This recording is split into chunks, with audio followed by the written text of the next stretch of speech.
Hey everyone, welcome back.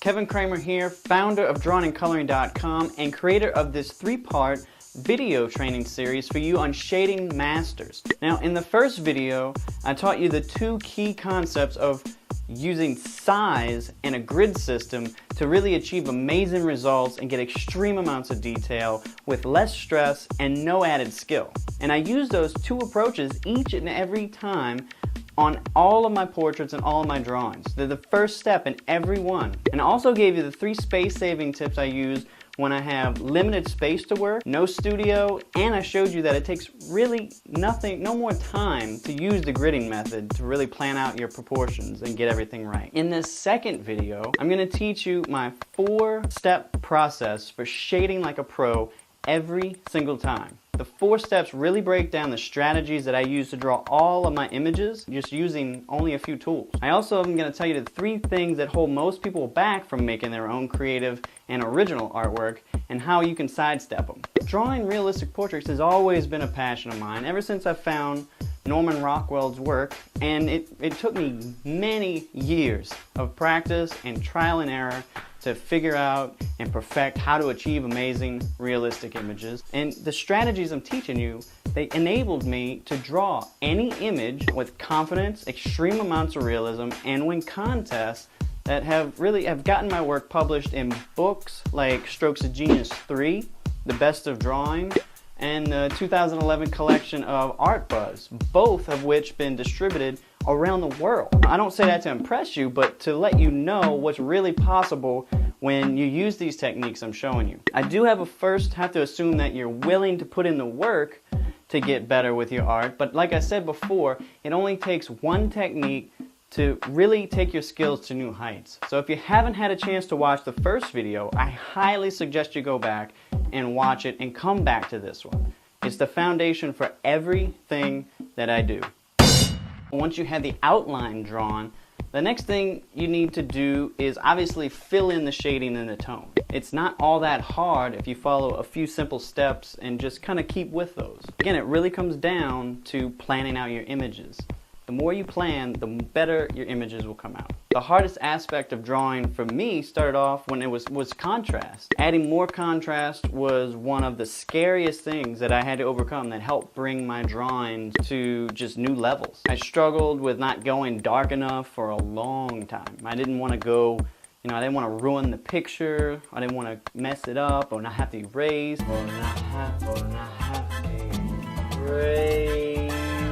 Even when I had something that looked really awesome, I didn't want to mess it up. Maybe you can relate. One day I finished an image that I was actually really satisfied with, and I decided to go ahead and just, push it further, push myself further, push it further, and actually risk ruining the whole thing. And I filled in the darkest darks, darker than I originally had, and while it wasn't the best outcome, I got a taste of what I knew I really needed to do from now on. From that, I developed the new shading approach that I use in all of my images. There are 4 steps to shading like a pro that I use every single time. Step 1 is find the highlights. When drawing any image, the first rule is determine the light source that you're trying to depict. And locating the highlights will allow you to do that without even thinking. If you just go and find the highlights and outline them lightly and then just leave them untouched, then you'll have almost everything already laid out for you. Step 2 is fill in the midtones. Once you have the highlights all plotted out and defined, fill in all the other parts of the outline, including the darkest shadows, using a middle value, just kind of a base tone. This will give you a good base to work off of and allows you to judge how dark or light you're actually going later on. I know a lot of people struggle with everything looks flat. This is going to help. Rule number 3 is make the darkest darks a value darker than you originally thought. This will give your drawing immediate impact, and the contrast, it'll just really make your image pop. That's where the contrast will come from. The main step I got hung up on is that one when I was getting started. I didn't go dark enough. Step 4 is make the lights lighter than you think. The highlights will give your image that extra depth that they're missing, and even if the darks are all filled in, there's no distinguishable highlights, the image will look flat. So go ahead, add the highlights in, and it'll really bring out that depth and that dimension that your images are missing. So if you follow those 4 steps when you're drawing your images, you'll see instant results. They'll have more impact and dimension, and you'll never be afraid to go darker again. Believe it or not, the more you can simplify the tones and the value, the more impact your drawings will have. So if you can divide them up into 3 very distinguishable tones, you'll have a lot more depth and impact in any of your drawings that you make. Like I taught you in the first video, size dictates everything as far as the ease of adding details to your images, and the grid system allows you to have precision accuracy. Those 2 ideas and concepts took me a while to finally get. Once I started reading the bios and really digging deeper into the actual processes and the history of each artist, I started to bring it all together and saw some common themes, and that really started to gel. Artists like Rockwell to Alphonse Mucha to all the great masters, all of their images were so much bigger than I realized. I couldn't even understand how they made the paper so big. It just never even occurred to me. I can even remember going to an art store in New Orleans when I was really young with my dad and just looking through all the tools and supplies. I didn't even think about the paper. Paper and paper size never even came onto my radar until much, much later. It was really ridiculous looking back at it now, but I would take 4 pieces of paper, paste them together, and then I'd meet in the middle, and then I'd just tape those together in the middle. It was pretty nuts. All I was interested in were the how-to books and the ones with the most pictures in them. The only reason I picked up the individual artist books was to look at the pictures. All of the books really did help me a lot with creating the images and finding different styles that I liked, but I can tell you, building skills without solid foundation of theory in the process to tell you why you're actually doing what you are doing will definitely lead you down a rabbit hole of frustration, and you have to build that first. One of the biggest things I learned over time is that all art is structured. It has rules, and it's the best artists that learn the rules and master them. Only once you've mastered the rules of a process do you have the knowledge of how to effectively break those rules. I think most people would agree. You can't know how to break something unless you know how it works. That's part of why I love the gridding method. It's a structure that you can lay all of your framework on. It's a guide to help you focus on your composition, building skills, and mastering the rules of building your art. When I found Chuck Close's work, the images were so impressive, I had to see what his process was. It was just, I had to know how was he making those images. And that's when the idea of the gridding system really took full effect and I saw it. Before I used a projector and I drew things out freehand, but it was using the grid system that really, just learning to frame up my pictures in general, that got me started and allowed me to get mentally prepared and approach the drawing methodically and with purpose. So I could just kind of laser focus and have a purpose every time I sat down. And I do that with all of my sketches. I do that with all of my main pieces. And I first learned to use an overhead projector in high school, and that kind of started that trend. And I created my compositions and all the pieces. And I created my first fully realized piece for Black History Month. It was a composition of B.B. King, and I was creating a unique composition. It still always kind of felt like I was cheating, because I was projecting it, and most people think that that's cheating. But in any case, it wasn't the process. It was the size that really stuck with me and helped me realize the impact of that picture that I created. It actually looked like real art. It was the size of real art. And when you up the size of your final piece, it allows you to get more fluid action, cleaner lines, and you can add as much or a little as detail as you want, whether you're drawing a landscape, a puppy dog, or B.B. King. It doesn't matter. Now, I do realize that some people think that using grids and drawing realistic portraits from images is just too structured or mechanical, and all you're doing is slavishly copying like some human photocopier. And they also think the images are unoriginal and not really organic. And I would agree with some of it, but there are 3 simple things you could do to just completely sidestep all of those complaints and worries and you really make your art your own.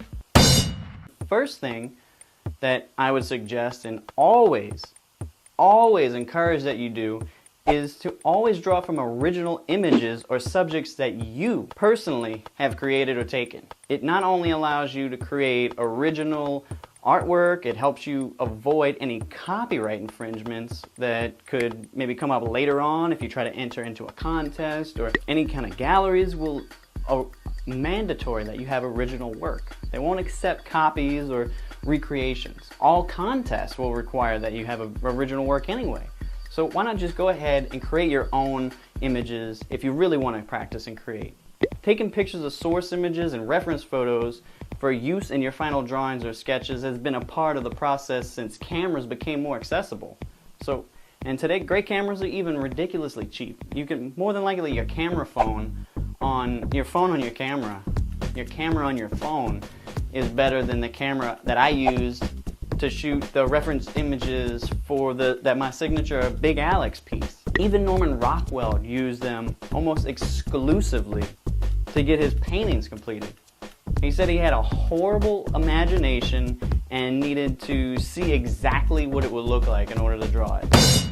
Second is how you choose to render your image. To me, it's like giving 20 kids the same page out of a coloring book. Everyone starts with the same outline, but no two look alike when they're all done. As far as too structured or mechanical, the only thing structured with the process I use is the grid itself. You can draw a sketchy image, you can draw a hyper-realistic image, you can draw an average image. It's really up to you how you want to draw anything once you get it on there. The grid is just there to support that idea as the underlying framework for you. The image you're drawing is organic and still drawn freehand, meaning you're not using tools or anything else to do it. So I don't see any problem with taking source images and reference photos for use in your main drawing or piece of artwork. You know, that anything you use personally is yours. Ultimately, it's your choice of how you want to depict that image.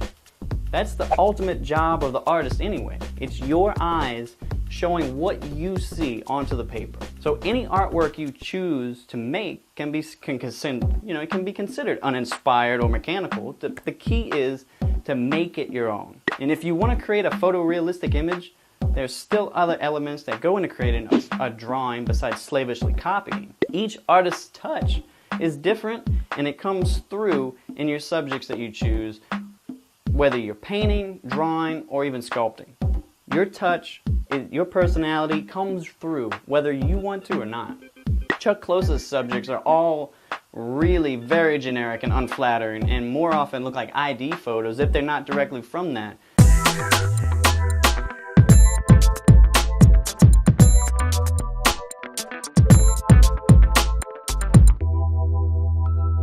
But the enormous size and hyper-realistic style of them commands your attention when you see them in person. And they were made using an airbrush. So whatever medium you choose, it will add another layer of personality to your work.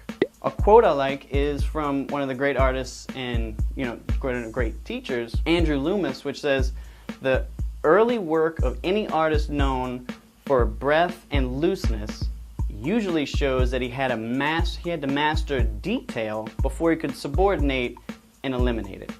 Basically, you have to know how to see and get great levels of detail in order to know when and where they're not needed and where they're needed. And the third thing is, any image you create will show your own style or aesthetic. This is the one that evolves over time. It's hard to pinpoint it, but as you find other artists that inspire you, you'll take on some of their style and aesthetic. You might do it consciously or you might do it unconsciously, but the more that you're exposed, the greater the chances that your art will evolve and become a unique expression of your own style. It really just takes time to develop. You have to just keep going, doing it, and then you'll get your own style. And I think the style that you gravitate towards anyway is really an expression of your own personal state, whether you consciously know it or actively pursue an idea. I remember when I created the Big Alex piece there was a lot of craziness going on in my life, and it really allowed me to channel that chaos into something constructive. And it allowed me to have a little bit of control over a little aspect of the day. You know, I could just sit down, get in there, and I had control over that. Since then, my work has become a lot more loose over time, but you know, I still create very realistic images, as you know. So I just like them. I use duller pencils and sketchier lines than some other artists. You know, some use all mechanical pencils, which give them like a more graphic style, while others use, you know, only charcoal or even a combination of different materials. But it's really ultimately up to you, the artist, how you want to approach the subject once you have the image planned out and the grid is laid down. You know, the grid and the size just help give you more real estate to get your ideas down and get them down cleanly so that you can work on your style and building your skills.